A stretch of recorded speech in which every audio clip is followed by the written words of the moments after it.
I want to start by saying that I don't have the best relationship with my mom. I have an older sister, and growing up my mom always tended to control me and tried to override any decisions I make, saying that I was young and naive and she always knew better. I cut contact with her for a few months after she tried to get involved in my marriage. My husband and I've been together for 3 years, and he has always been telling me to be more gentle with my mom. I had a miscarriage a few days ago. It's devastating and I really thought it'll get easier, but I'm still feeling excruciating pain and frustration. We were happy and excited, but all that disappeared suddenly, and it was hard for me to take because I thought everything was fine. I didn't tell anyone, especially since I'm currently dealing with some health issues. I didn't tell anyone in the family. My husband promised not to tell until I'm ready. My mom kept asking me questions and brought up my pregnancy constantly, and my answers were short. Because I didn't want her to know, since she'd call everybody and let them know. She's always like this, that's why I tend to keep things private. I decided to not visit for a couple of days, hoping she'd stop asking questions. Then I found out on FB that my mom announced my miscarriage on her page, and I didn't know about that. I was shocked. I freaked out when I started getting calls from family members, and I have no idea how many people knew about it. I was so mad to the point of shaking. Everyone kept berating me for not telling them. I called my mom and I yelled at her. She defended herself, saying that she was just looking for support and that I should have told her about it first time she asked what was wrong. I asked her who told her, and she said she had a talk with my doctor, but I shouldn't be mad because she's my mom and she had the right to know what's going on. I argued with her about getting involved in my personal life and disregarding my feelings and cutting me off guard like that. I went to the doctor and I lashed out at her for releasing my private medical information to my mom and causing me to deal with everyone asking why I was hiding my miscarriage from them, even though I was just waiting for the right time. I told my doctor that I was going to file a complaint against her the same day, since she didn't respect my privacy, and decided to give my mom information about my medical records. My mom heard and started berating me, saying it wasn't the doctor's fault and that she was a friend of hers she knew years ago, but I didn't know about it. She said that I went too far and acted like my family were strangers. She said that she's my mom and I didn't need to overreact like that. All I needed was time and space. Now I have to deal with all this stress and I'm a mess right now. My brother texted me a few minutes ago and said he wants to come over and talk to me. He was the first to call me and berated me and said that I was being hostile towards everyone for no reason. I haven't replied to his text yet, but I don't want to see anyone right now. I can't take one more word from them. I am 25 years old and I am getting married to my fiancé Kevin next month. My family love Kevin and Kevin loves them. However, my mom is the brutally honest type who constantly dish out her opinions and thought on what people wear, how they look, how well off they are. Mostly negative, tasteless, backhanded comments. She says she can't help it and that no one should be offended when she's just being honest. When she met Kevin, she kept making comments about him, his car, his degree, etc. With time and strict conversations, I was able to get her to show some respect. But she kept annoying Kevin by constantly talking about his hairless face. His face is clean, he doesn't have a beard or mustache, which he can be very insecure about. He comes from Irish origins, so he's white, he has no facial hair, while I'm Hispanic. Mom made jokes with her husband about how unmanly it is to not be able to grow a beard or a mustache. Those comments hurt Kevin so much. I had a very stern conversation with her and she said, "Oh, I didn't realize those remarks were offending him, I was just teasing him," or, "You know me, I'm just giving my humble, honest opinion, so he shouldn't take it personal and should learn that this is how I am."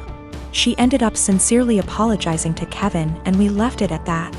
As the wedding is approaching, Mom decided to give Kevin a wedding gift and also to let him know how sorry she was for her past behavior. She invited the whole family for dinner and decided it was the perfect time to hand Kevin his wedding gift. He thanked her, but she insisted that he open it right there and then and show everyone what she got him, since she knew him that well already. He opened the box and found a set of shaving tools with a shaving cream. Kevin stopped for a sec and kept staring at the gift. My stepdad took it and showed everyone, then Mom and others started laughing while stepdad kept saying, "You get the joke, Kev? You get it?" And my brother running around the table laughing with everyone. Kevin got up and walked out. I was so mad I lost it on Mom asking why she did that and humiliated Kevin in front of everyone.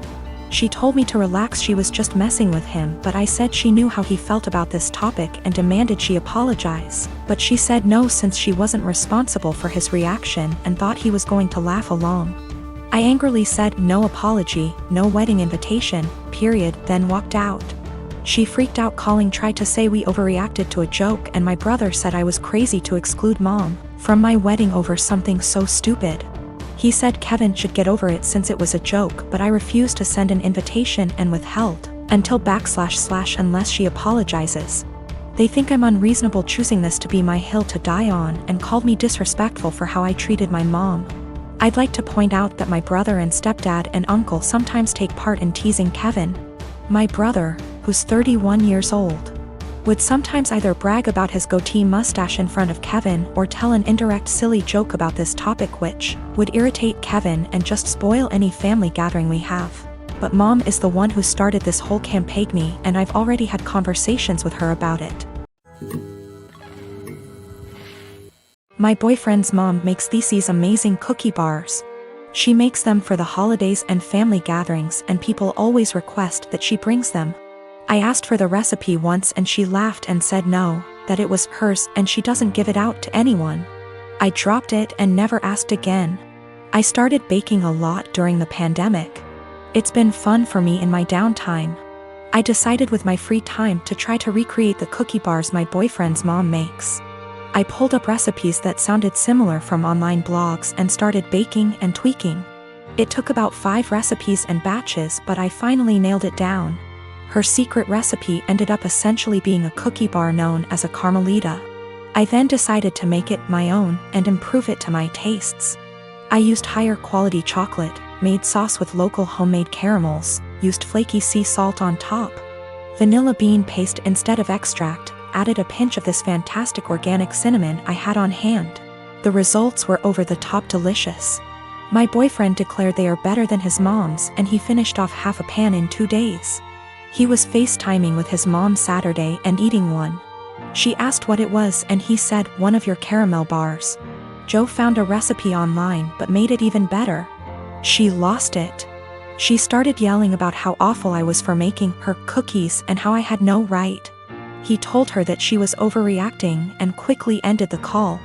She started blowing up my phone with nasty texts about what an asshole I am.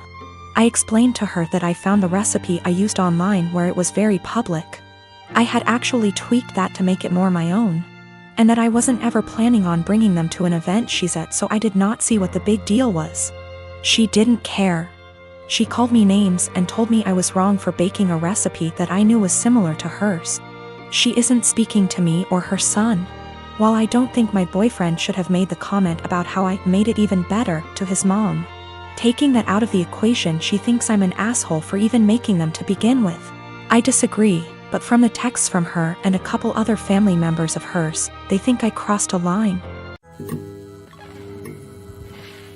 For the past 5 years, I volunteered for a mental health hotline. I'm deeply passionate about the hotline's work, and I've devoted huge amounts of time and energy to answering calls, training new volunteers, and fundraising. I've become close friends with many of the people I volunteer with, and I get a lot of joy out of helping people who don't have a lot of other support in their lives. I love this organization. I can't imagine my life without it.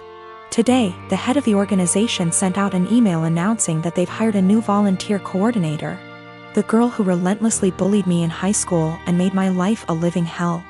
I was completely blindsided.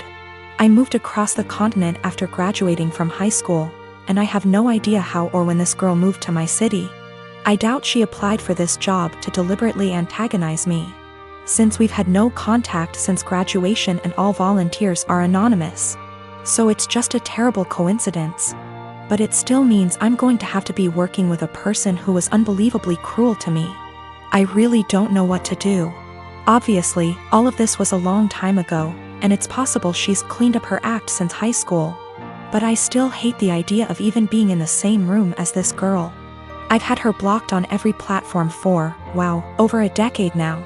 It looks like my only options are to A, tough it out and deal with this person coming back into my life, or B, Quit the hotline after 5 years of service. I went for my regularly scheduled afternoon shift at the hotline, and the girl just happened to be there for some kind of orientation. I wasn't expecting her to be there, so I initially just kept my head down and ignored her. A little while into the shift, she came over to introduce herself, and genuinely didn't seem to recognize me. I've cut my hair and gotten glasses since high school, so that could have been it. It was a very brief interaction, and I didn't say anything to her in return, just nodded and smiled. After she left, I asked my shift supervisor if I could speak with her privately. I followed some of the advice here, just letting her know that I have a history with this person and I'm not comfortable working with her directly. The shift supervisor was very understanding and said that she could arrange for me to only serve shifts when the girl isn't supervising. She also offered to let me schedule my shifts through her instead of through the girl, which I appreciated. Unfortunately, it seems like there will be an unavoidable level of casual interaction, given that the girl is working in the facility on a full-time, 9-to-5 basis. I think I'll be able to stick it out for now, but we'll see. The shift supervisor did ask me what I wanted to tell the girl. Vis-a-vis an excuse for my not wanting to be on shift with her, but I couldn't think of anything to say. So I left it up to her.